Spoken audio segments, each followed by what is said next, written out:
48% of employees work for small businesses. We're beginning to see the effects of the economic shutdown, and according to national credit card processors, nearly 30% of small businesses have completely shut down during the pandemic.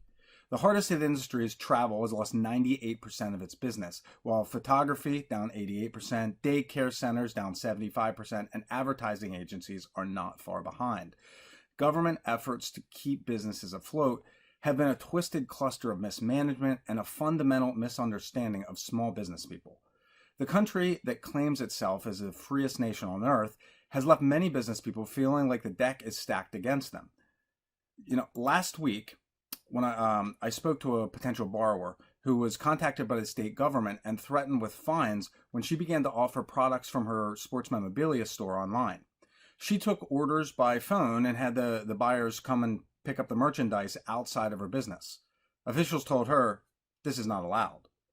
Real estate professionals in Pennsylvania, have been barred from conducting business, even when, properties are vacant and at a time when technology could allow most of the transactions to happen with little or no personal contact at all.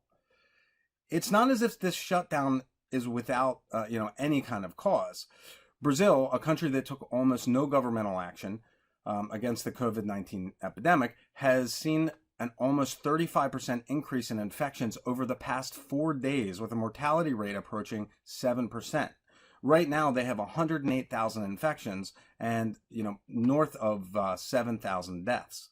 Spain and Italy have been ravaged by the disease, and we still don't know everything about how this virus works. It can be scary. There's a growing, undercurrent that our rights and our way of life are being trampled under the feet of an overreaching government. The pain of the economic shutdown is beginning to outweigh the fear of this infection, and people are beginning to push back. Nomads, a California restaurant in South Orange County, reopened on Sunday despite the stay-at-home orders. The owner contacted the local government and informed them of his plans, and they did nothing. Well, guess what happened? People showed up. The restaurant was full to capacity not long after the doors opened. This type of behavior is indicative of a bigger problem that we face as Americans that has only just become bubbling to the surface.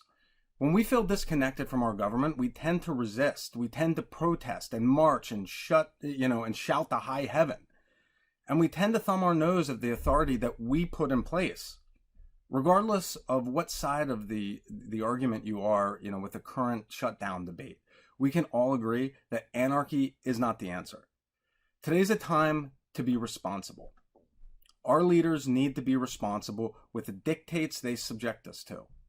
And they need to communicate with transparency and logic with a reasonable sunset for these limitations. Likewise, our citizens need to be responsible in the way we act and interact together. We all have friends and family and loved ones that we want to protect from this virus. And now, at the end of the day, we don't just want to preserve small business. We want to preserve our way of life.